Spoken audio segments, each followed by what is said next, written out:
Assalamualaikum warahmatullahi wabarakatuh. Jumpa lagi dengan saya Agung Prawira. Materi kali ini kelas 12 yaitu tentang kota.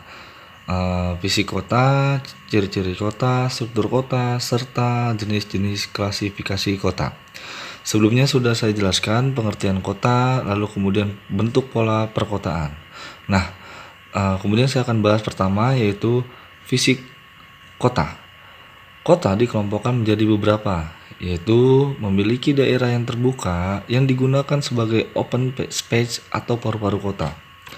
2. Memiliki gedung pemerintahan. Yang ketiga, memiliki gedung perkantoran dan hiburan. Yang keempat, memiliki fasilitas sarana olahraga yang memadai. Lalu kemudian yang kelima, memiliki alun-alun atau taman kota. Yang keenam, memiliki berbagai lahan parkir. Fungsinya ini pasti untuk gedung ataupun hiburan, mall dan yang lainnya. Dan yang terakhir adalah memiliki kompleks hunian untuk masyarakat ekonomi rendah, sedang, dan elit. Itu adalah ciri fisik kota. Kemudian di sini fungsi kota sesuai Undang-Undang Nomor 22 Tahun 1999, kota memiliki 3 fungsi, yaitu yang pertama, kota sebagai pusat pemerintahan. Maksudnya di sini adalah perkembangan kota membutuhkan aparat dalam memberikan pelayanan kepada masyarakat. Ya, otomatis istilahnya kan sebagai jantungnya pusat perekonomian dan fokusnya pemerintahan itu pasti tempat gedungnya di perkotaan.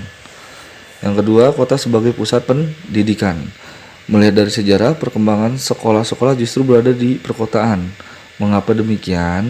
Pada zaman penjajahan Belanda dan Jepang, hanya keturunan bangsawan yang bisa sekolah. Namun sekarang, pendidikan sudah berkembang hingga ke negeri pelosok.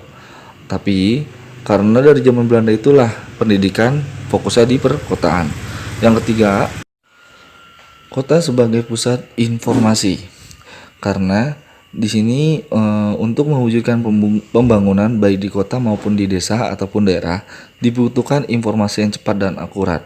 Artinya informasi cepat akurat ini maka pembangunan pedesaan bisa terlaksana.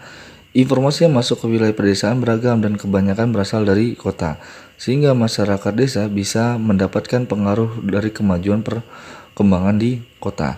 Berbagai informasi yang berasal dari kota ke desa bisa dilakukan dengan berbagai media, diantaranya majalah, koran, bahkan sekarang udah zamannya teknologi ya.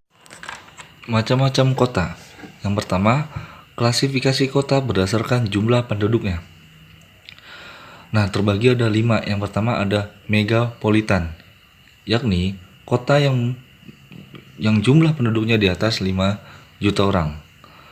Yang kedua ada kota metropolitan, yakni kota yang jumlah penduduknya antara 1 sampai 5 juta orang.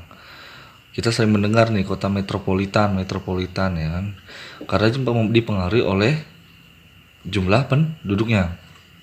Biasanya kota Bekasi yang kemarin sering kita dengar itu metropolitan ya kan. Yang ketiga adalah kota besar, yakni kota yang jumlah penduduknya antara 500 sampai 1 juta orang. Yang keempat adalah kota sedang, yaitu kota yang jumlah penduduknya antara 100.000 sampai 500.000 orang. Dan yang terakhir adalah kota kecil, yakni kota yang jumlah penduduknya antara 20.000 sampai 100.000 jiwa ataupun orang. Artinya di sini adalah kota kecil yang baru merintis atau disebut sebagai desa swasembada kemarin, di mana transisi untuk menjadi desa tersebut menjadi kota. Selanjutnya ada kota berdasarkan tingkat perkembangannya. Yang pertama ada kota Eopilis, yaitu suatu wilayah atau kota yang berkembang menjadi sebuah kota yang baru. Yang tadi dimaksud adalah peralihan desa swasembada yang desa sudah agak maju, sudah teknologi sudah memadai, lalu kemudian perlahan akan menjadi kota. Nah, disebut inilah kota Eopilis. Contohnya adalah kota Banjar. Kalau di kita ada nggak Kabupaten Bekasi? Ada, salah satunya itu Cikarang. Kemudian kota polis, yaitu kota yang masih memiliki sifat agraris atau pertanian. Salah satu contohnya adalah Kota Malang. Dia walaupun perkotaan tapi perekonomiannya itu fokusnya ke pertanian atau agraris. Yang ketiga adalah kota metropolis, yaitu kota besar yang menganut sistem industri, salah satunya Karawang dan Kabupaten Bekasi. Kemudian kota megalopolis, yaitu gabungan beberapa kota metropolis yang saling berhubungan. Berarti megapolis ini berkaitan tentang industri dan kependudukannya yang sangat banyak dipengaruhi oleh para pendatang. Selanjutnya ada kota Trianopolis, yaitu kota dengan tingkat kerawanan yang sangat tinggi. Misalnya macet, banyak copet, kemudian kriminalnya ini sangat tinggi.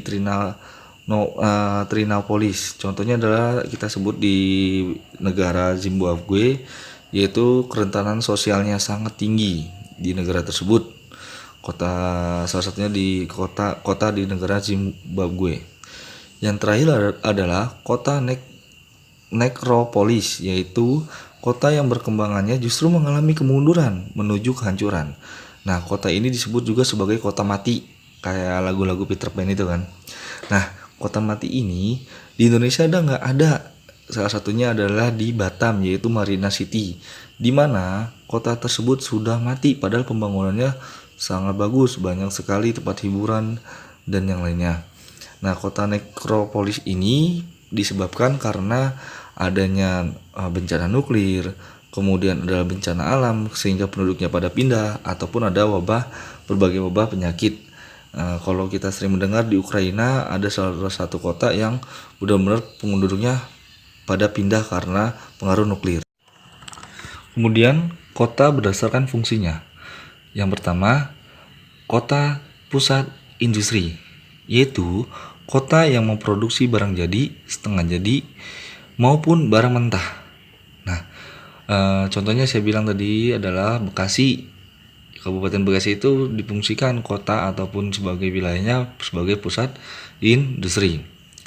Yang kedua, kota pusat perdagangan, yaitu kota yang digunakan sebagai pusat baik regional maupun internasional.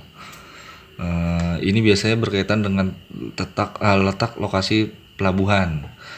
Contohnya adalah Tanjung Perak, yaitu Surabaya, kemudian Tanjung Priuk, yaitu di Jakarta Utara, pasti berkaitannya dengan lokasi letak pelabuhan ataupun bandara. Kemudian ketiga adalah kota pusat pemerintahan, yaitu kota yang berpusat sebagai kota pemerintahan atau ibu kota. Nah, di kita Kabupaten Bekasi, ibu kota Kabupaten Bekasi adalah Cikarang, maka itu sebagai pusat pemerintahan. Tidak heran ketika istilahnya pembangunan di wilayah Cikarang itu lebih maju dibandingkan kecamatan-kecamatan di daerah Kabupaten Bekasi karena pengaruh, yaitu adanya sebagai kota pusat pemerintahan.